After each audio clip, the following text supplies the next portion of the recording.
please. That includes you, Karina. Well, actually, the Alberta government is banning the use of cell phones and personal devices in classrooms this fall. It all started earlier this year when the Alberta government surveyed more than 68,000 people about cell phone use in schools, and about 90% of teachers and parents said they were concerned. The Albanese government claims its national ban on phones in schools is working. A survey of New South Wales principals suggests 87% of students are less distracted in the classroom, while in South Australia, behavioural issues have reduced by 54%. Once allowed on campus, public schools in Australia are now a phone-free environment. It's part of a national plan to reduce distractions in the classroom, with teachers declaring the decision a win for education. We know that they have their laptops in classrooms, but they don't have their phones or those apps that might distract from learning on a day-to-day basis. So it means that our teachers can go in and do their jobs of teaching. But there's still a digital divide on whether smartphone restrictions in schools work. There have been some studies that have shown a very slight improvement in grades where schools have banned the phones, but there have been other bans in the Scandinavian countries where they've shown absolutely no difference between schools who have banned mobile phones and they haven't. In Australia, student reaction to the no phone policy has been positive. It helps us engage in class. Instead of spending all your time on your phone, you can chat with your friends instead. It was easy enough to get used to, but it still feels a little strange at times. So phones will be banned in schools in Ontario and BC. Interesting, so how's that gonna work? So in BC, students cannot use their phones at all, not even in hallways or in the playground outside, because they want the students to interact together. But also the government is worried that the students would see harmful stuff on social media. Well, they can see whatever after school. That makes no sense. That's true. And in Ontario, students in grade 6 or under cannot use their phones at all, but grades 7 to 12 can have their phones, but they should keep it on silent and cannot use it during class. Yeah, this actually makes a little bit more sense. Another part of this policy is all the social media apps, they're banned.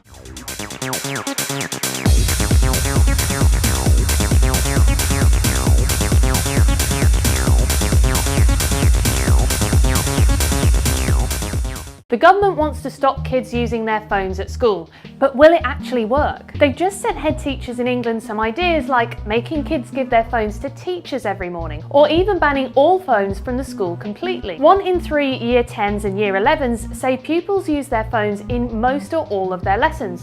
But the union that represents senior teachers says it's a non-problem and the government's latest crackdown won't actually make a difference. But if the ban is unnecessary, then why is it that they've started a review? Just last week, his education secretary called a ban a bit gimmick, yet teachers and head teachers say the evidence already shows that schools that ban phones get better results. And he's wrong. Not all schools do this. Only 1 in 10 schools are smartphone free.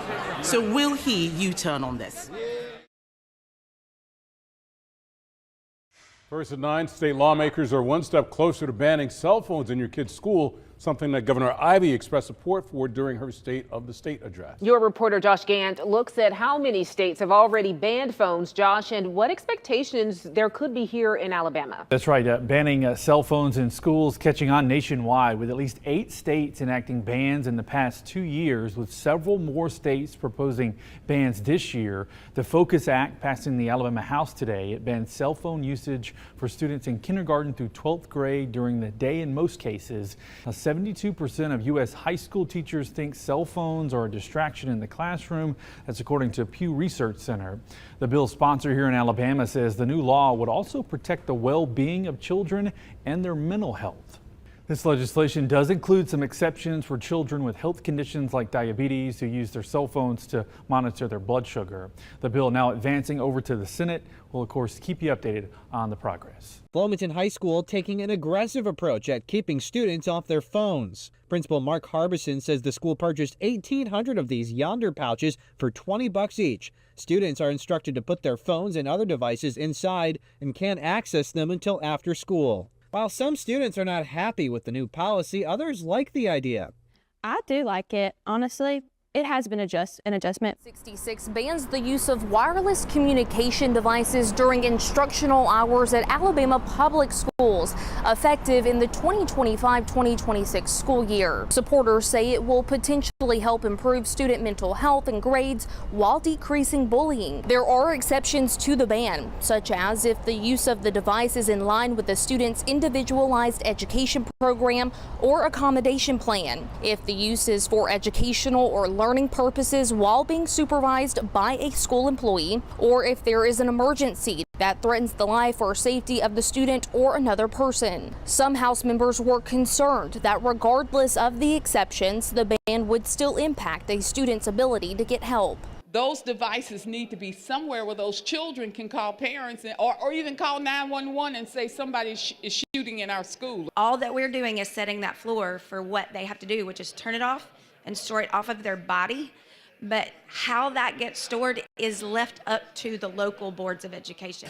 Superintendent Eric Mackey says the bill introduced in the legislature doesn't just deal with cell phones, but social media as well. Unanimously passed a bill banning the use of cell phones in public schools. Now, the bill would establish what's called the Focus Act, removing distractions such as cell phones and requiring students to complete a social media safety course before they enter the 8th grade. But there are some exceptions. CBS 42's Amy Hybels joins us live. She's in Birmingham, where she's been talking with parents. And Amy, you spoke with the lawmaker behind this bill. That's right. The sponsor of the bill, Representative Lee Halsey of Helena, tells me that it was the teachers that were asking for this.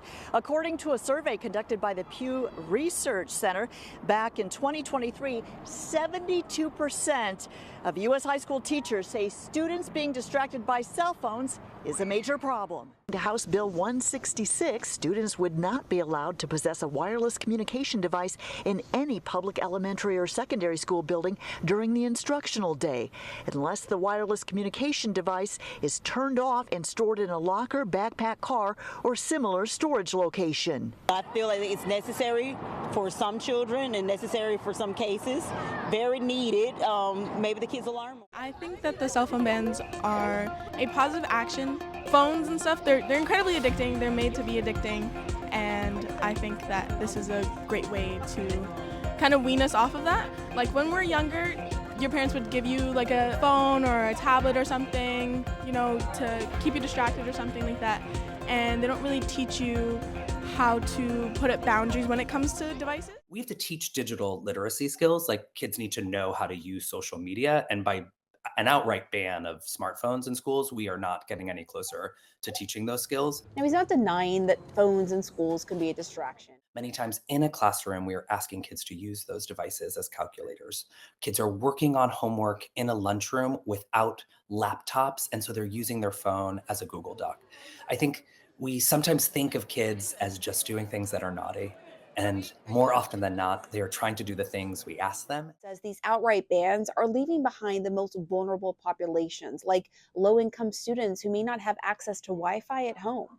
Kids who are already the most vulnerable and the most under-resourced schools, who are already experiencing skill gaps, those are the kids who are going to be the most harmed.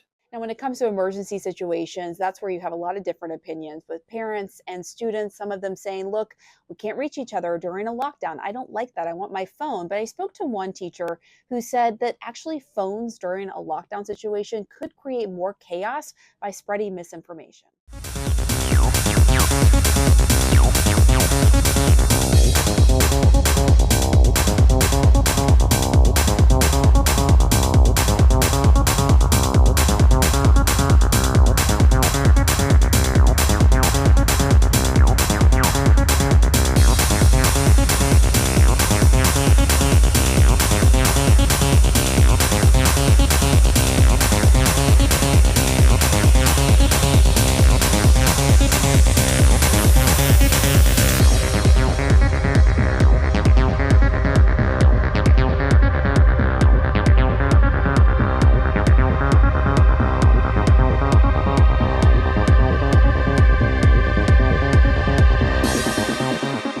We have school shootings and stuff like that. So like, why are our kids' phones being banned if we have school shootings? And then how are you supposed to call 911?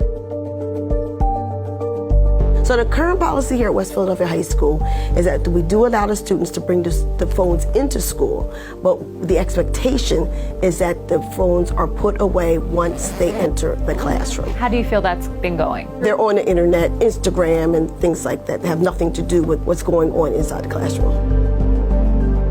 I don't want my kids to be distracted when they should be learning how to read, learning how to do math. But on the other side, I also worry about what they're going through in times where we're concerned about safety and what's happening with our kids. We want to be able to maintain that connection. And why young children, even children up to the age of 10, 15, need mobile phones. I really, really don't. Yeah. I think that, maybe they have a little text thing that they can contact their parents if they need to. Let's give them, up to the age of 16, no phones.